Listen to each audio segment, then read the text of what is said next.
Can you hear me now? Bear with me, folks. Yeah. More Now I technical. can. Don't use the mic.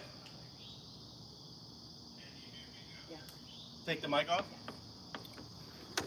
I don't know why we're having difficulties with mics. We had difficulty last week. I'm sorry, I'll speak up so that you folks can hear me. Yeah. It's on now.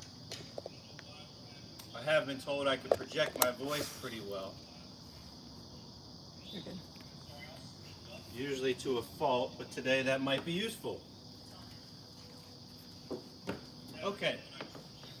Today, a morning movement routine with a focus on posture. I was just speaking about the idea of how our posture emerges as a response to our environment.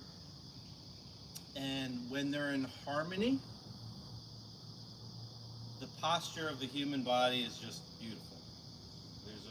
There's an elegance to it, and there's just a real natural beauty. Unfortunately, as we go through our life with the cultural things that society has created, like sitting in chairs a lot, or through bad habits or habits that don't really nourish the body, or maybe like injuries we've had, our architecture can go through changes. And because the form there has been following the function, once the architecture has been like compromised, it also affects function. Now what I find is, in my experience, the solution is to work on the function and then let the form follow that. So today we're going to work on the function of that. And in general, there'll be a theme of like an opening of the front and an activation of the back to kind of bring this general asymmetry we see, this imbalance of tissue relationships from the front of our body to the back of our body, just moving them back towards a homeostasis, an equilibrium of some sort. Okay, enough talk. We're going to go ahead and start lying down, and we're going to start on our belly. And for comfort, you could just rest your hands on one hand on the other, and then your head on your hands. And for our initial breathing, the position is going to be real subtle. I just want to see if you could open up the hips and turn your feet out. And if that's uncomfortable, you don't have to do that. But if you can, see if you could find a place of relaxation with like your knees and your feet pointed out. And as we go through breathing here, I want to see if you can create a sense of like ease and relaxation in the hips there. And an opening in the front of the body. So think of like the belly being very soft and relaxed.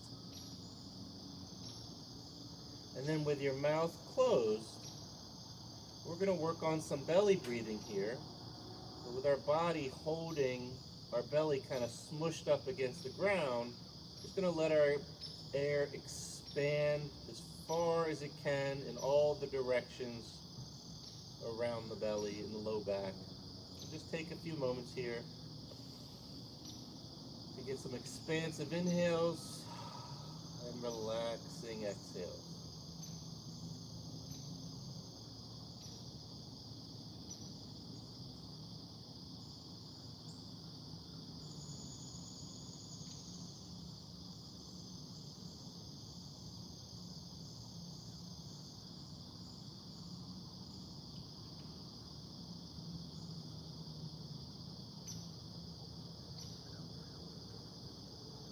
Couple more breath cycles.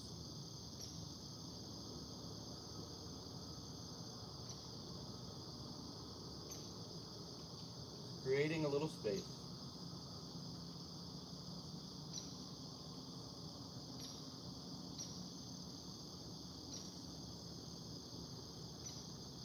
Okay, now a very gentle opener. For some folks, it's not so gentle, I guess, but what we're going to do is keeping the right elbow on the ground with the cheek or the temple on that right hand. We're going to extend the left hand out. Now it's going to be palm down, and think of it being out on an angle. So not directly out to your side, not overhead, but out on an angle there. So as if your arm was going to draw a line in the front of your body, it would draw a line to the front of your right hip. And then reaching the right leg off the ground, bending the right knee. See if you could reach your right foot to the ground behind you. So a little active stretch there along the front of the body. And then come on back down. And we're just going to switch sides there. So all you do is bend one elbow, straighten the other, and reach the left leg up and over. Taking a breath there. Coming back. And we're just going to move at your own pace from side to side. And we're kind of opening up this chain here.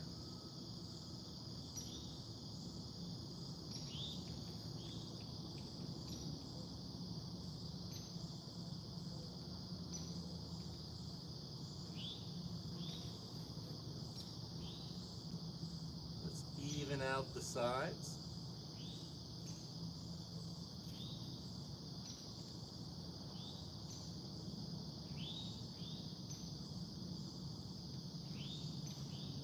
Okay. Now, with your forehead resting on the ground, if that's comfortable for you, we're going to take a moment and try to get a connection in the front of the body. So we're going to work some what I call letters or postural letters, where we're going to make basically shapes of letters with our arms. And a tendency when doing these is to really give into the back and kind of get an excessive extension here. And I want to maintain a relationship on the front of the body. So think of the pelvis and the front of the ribs being somewhat connected.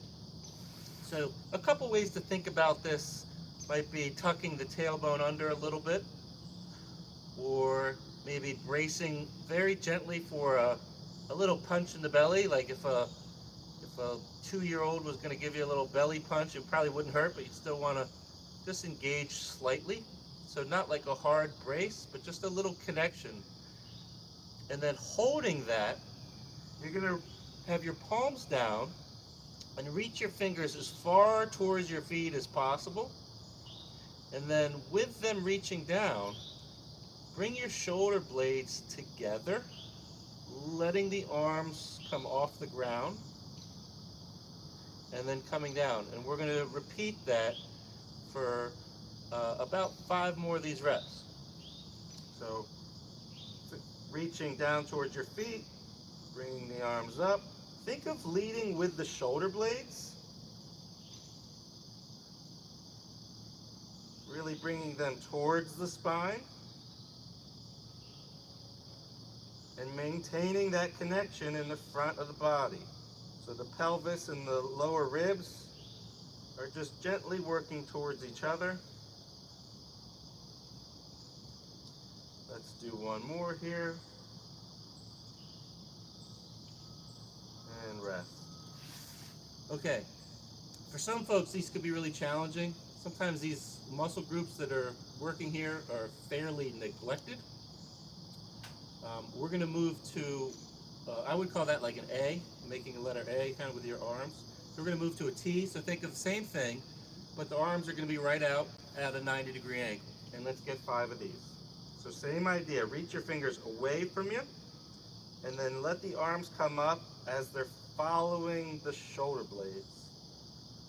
So the shoulder blades are moving towards the spine, and the arm is just along for the ride.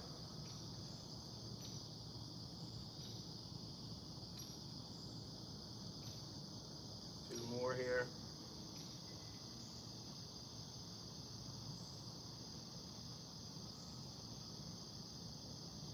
And then rest. We're going to do the same thing and form a Y.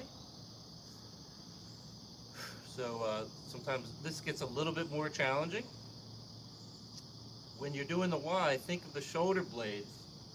They're going to be moving more down the ribs, so like sliding down towards your back pockets.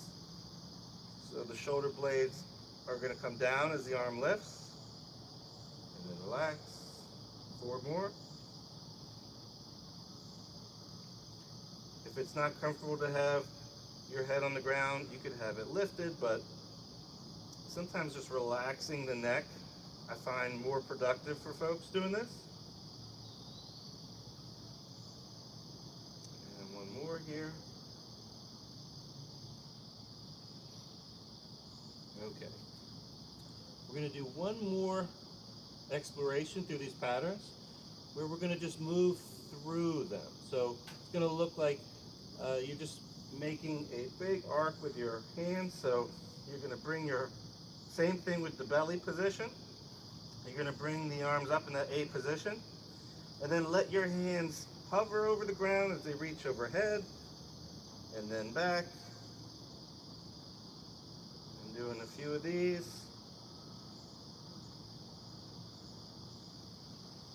And then what we're going to do is pause in the T position, keeping the palms down. You're going to bend your elbows so you're making like 2 L's. Try to get your hands at least as high as the elbows off the ground. Now from here, keeping the chin tucked, lift the forehead off the ground just a little bit. So you're holding your head up now. Try to get as tall as possible in this position. And from here, we're just going to turn our neck, looking at one hand, looking at the other hand. I know this could be a lot for some folks. Even out your sides, and rest. We got the hard stuff out of the way early here. That could be really challenging, I know. But a very useful position to work from when trying to restore one's posture or to just nourish your posture. Let's go ahead and flip over on our back here.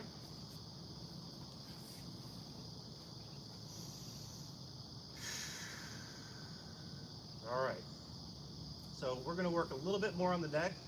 This can also be a little challenging for folks. The deep flexors of the neck are just one of those like neglected muscle groups. So we're going to keep this dose pretty small for today. Think of giving yourself a little bit of a chin tuck, nothing uncomfortable, but just a slight tuck. You can have your legs down or your knees bent here. And think of lifting your head up the least amount possible. So think of the skin on your head is still in contact with the ground, but you're kind of holding the weight of your head with a chin tuck, and then relax. So this is a very subtle movement. It might not feel like much of a movement, but it's a lot of work. So chin is tucked slightly, and then just take on the weight of the head. So the head, you feel the weight of it, but if somebody was looking, they wouldn't think the head actually moved. Okay, we're going to do 1 more of these, and I want you to try to take a nice deep breath while holding your head in that position. Chin tucked, head up, breathe in.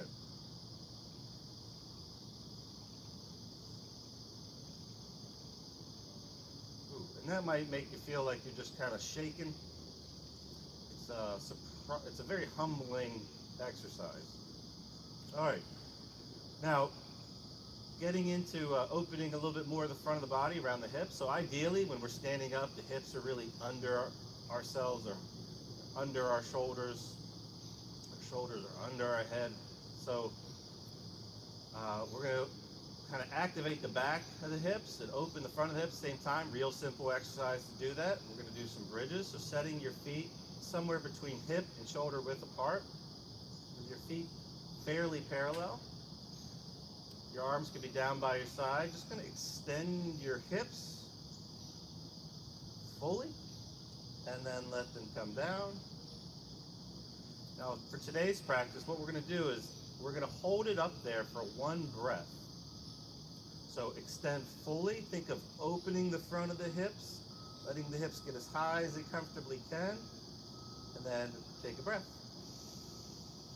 Let the belly expand from that position, and relax, and then come down. And just move with your breath, continue on your own. Bridge up, inhale.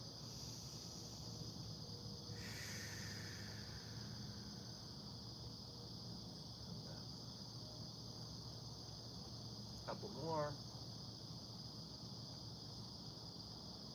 This is much easier than the head lift thing.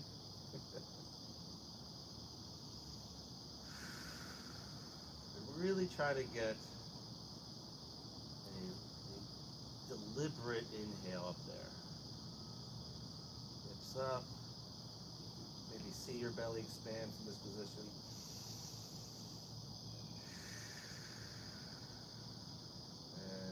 Relax. All right, a little stretch from this position. If you have a yoga block or pillow, it could be useful for this. We're going to do a little bit of a twist where we're going to open up a chain all through the front of the body. So take your right hand, reach under your right leg and grab the top of your left foot. Place the left heel right up against your right butt cheek there. Bring the right leg up, and then take your left hand to the outside of the right knee and try to keep your right shoulder blade on the ground as you drag the right knee across your body towards the ground. And it might be useful to find something to rest it on.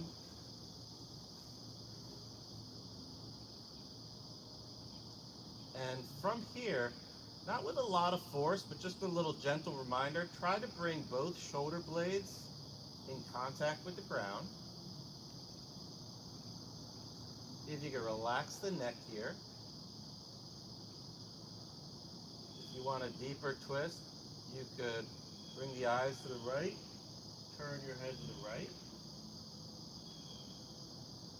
Deep breath there.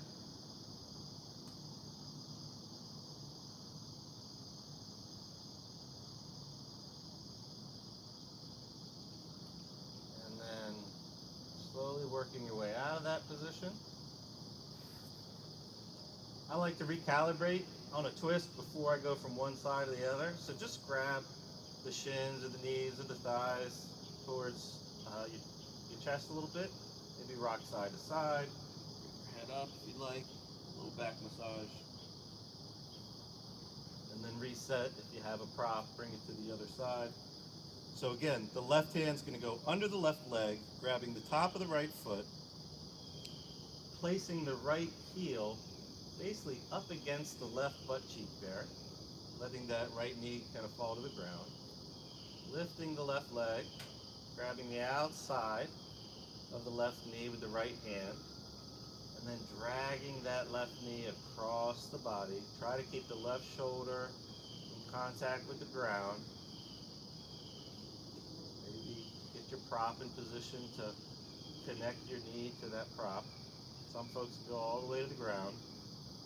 I'd like you to, for today, try to prioritize the shoulder blade being on the ground. So don't let the knee go to the ground at the expense of the shoulder popping up. From here, if you want to look left, turn your head to the left, get a little bit deeper of a stretch there.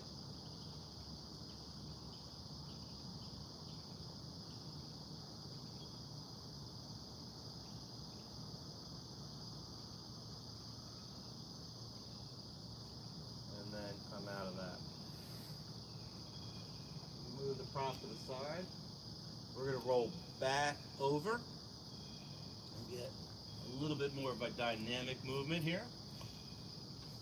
So if you think about what the seated posture looks like that kind of cashew shape. When working on posture, it's useful to just think of doing the opposite. So the opposite would be in general like extension. So we're going to move in and out of extension here with a little bit of a twist. So you're going to have your arms overhead. So your body's nice and long. You're gonna lift your head up as high as you can. Eyes on the right hand. Lift your right hand and try to get it to point right up to the ceiling, or maybe even past that, and start to turn without lifting the right leg off the ground. So try to keep the right leg in contact. Come on back down and just switch sides. Eyes on the left hand, the head is up. And reach behind, up and behind you with the left hand. Eyes on the left hand, the left leg stays in contact with the ground.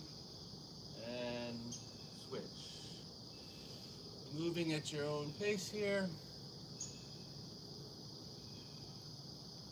One thing to keep in mind as you're doing this is the head never comes down unless you really need some rest.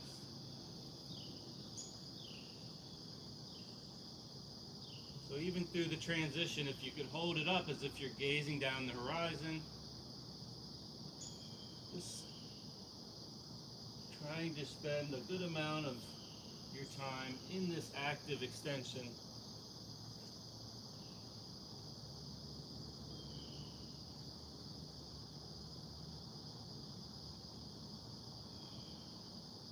And then one more each side, evening out.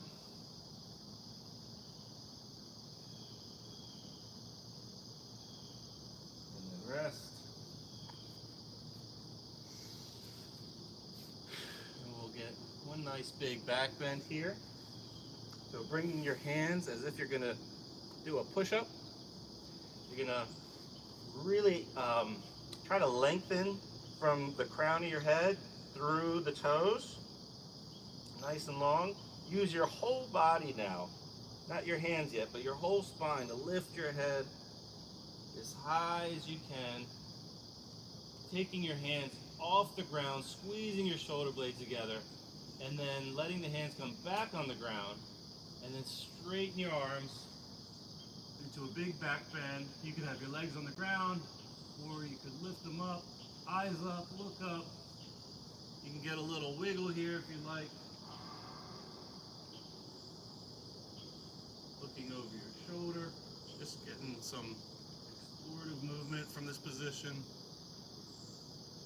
And then knees come down. Just for a moment, sitting back in child's pose. And just relaxing a little bit for that. A couple breaths here.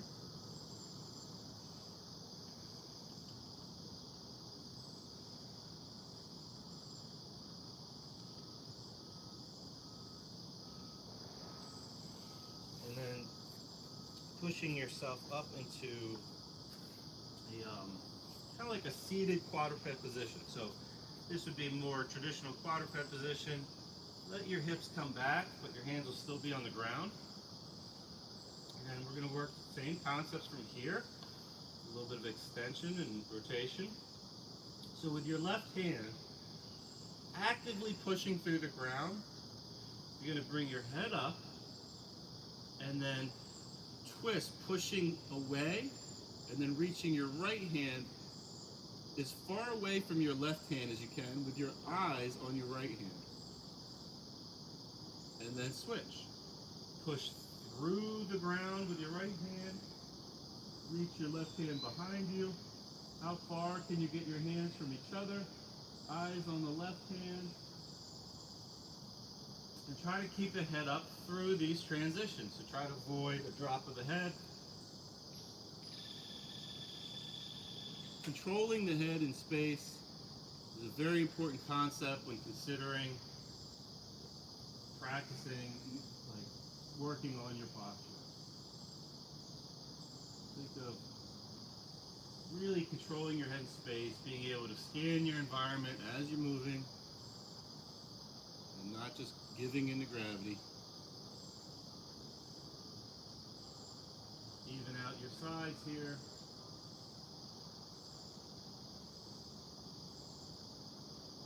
Alright, that's kind of the easier version. Now we're going to do this from a more traditional quadruped position, and if this is too challenging or bothers your neck, you can just do more of these. When your spine is a little bit more upright like this, it's just easier. But for those that want to try, Come into this more traditional quadruped position, so the hands are under the shoulders, the knees are under the hips, the head is up, and same idea.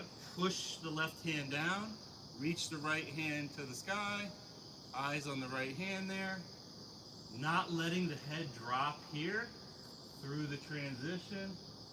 Push the right hand down, left hand goes up to the sky. And we'll just do a few of these. Really thinking of getting the hands as far away from each other as possible. So very active push through the ground. And last one, evening out your sides.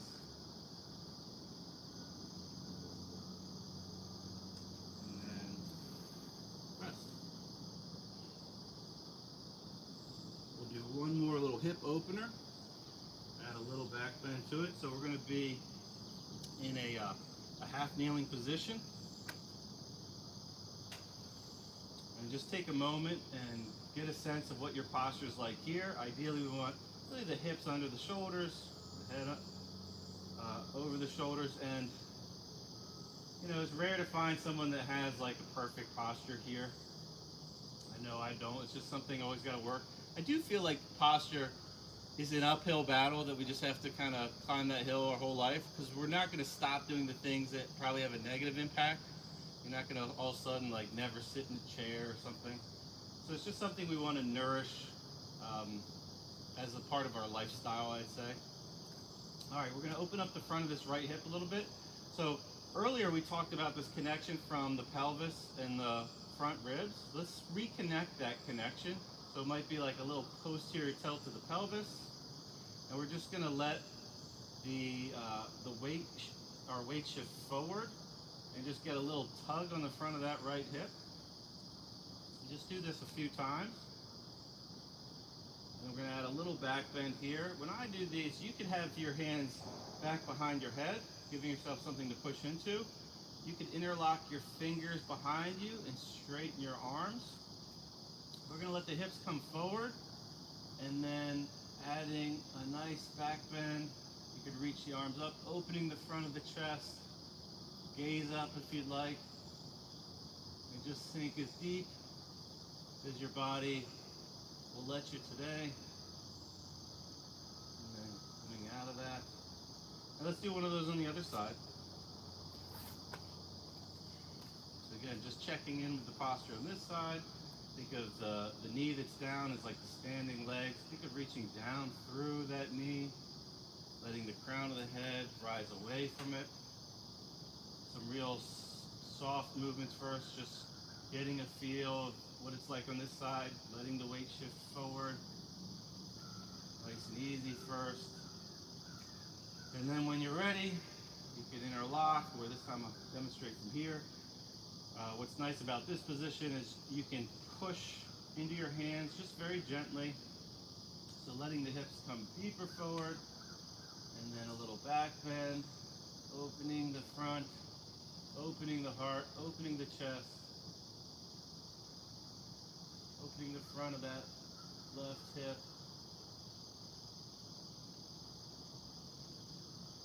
and then coming out of that. All right, and then let's stand up for a moment. And just take a moment, setting your feet somewhere between hip and shoulder width. And just feel what it's like to stand up after that. Now, it would have been nice maybe to check in before and get like a before and after. But we're here now. So think of pushing down through the ground and letting the crown of your head rise away from the ground. And bringing the shoulders up, bringing them back, and let them relax, sliding down. Open up the palms, facing forward. A little mountain pose variation here. And just get a sense of what it's like to be standing.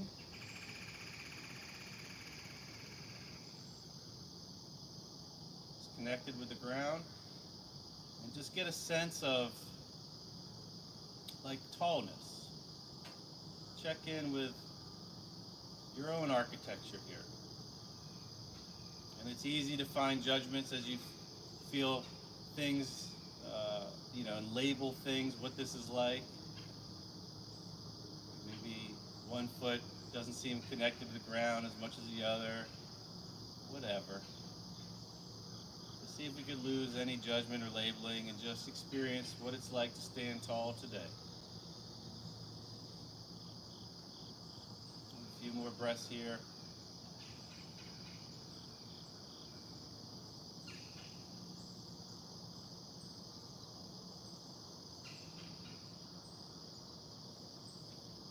Just letting your body find its posture between the ground, gravity, the force upon it. Just aligning it a little bit more with every breath. And maybe let's add a smile. How about that? We could smile and have good posture at the same time. Set the tone for the day. Standing tall today. And then you could relax, shake that out. So one other tip I'd like to finish with is just, and I just referenced this idea of like nourishing our postures. You're playing the long game. This is a uphill battle from now to the end, and it's helpful to be mindful of it. I oftentimes will just catch myself really slouching or like head down on my phone. And it's useful just when you notice to just check in and reset. And I think that as with anything that we practice, we grow stronger. If you have your attention on it and you just start over periodically throughout the day by resetting, by standing tall, taking a breath, it means something. I think those moments add up over time, so I will encourage you to just pay attention. That's what mindfulness essentially is. It's paying attention. So if you can, use that as a tool to help nourish your posture. It has far-reaching effects. I talked earlier about how when the architecture changes, the function changes. Well, think of the most basic part of life, our breath. Well, if your architecture's changed and you've really compromised your posture, you're affecting how your lungs can operate. You're affecting the function inside. So it can affect your breath. And if you're watching this channel, you probably know that, there's a cost to not breathing well when you do it for a long time, years, decades. So the more that we could nourish our posture and nourish that architecture, the more the function will work inside. It's not just like the quality of your breath, and we know that how that affects our nervous system and just the far-reaching aspects of our physiology, but also its relationship to communication. When your posture is really off, it's sending non-vocal communication signals to those around you. And it's very easy to just not be aware of any of that stuff. But even improving your posture, it can actually help improve your relationships. It could improve the signaling, the communication you're giving off to your loved ones and the people in your life. Something to think about. I want to thank you for taking the time and joining me for the practice. Again, apologize for the technical difficulties we're having with the audio. We'll try to square that away and have it all set for next week. Thanks again, and I hope you all have a terrific day.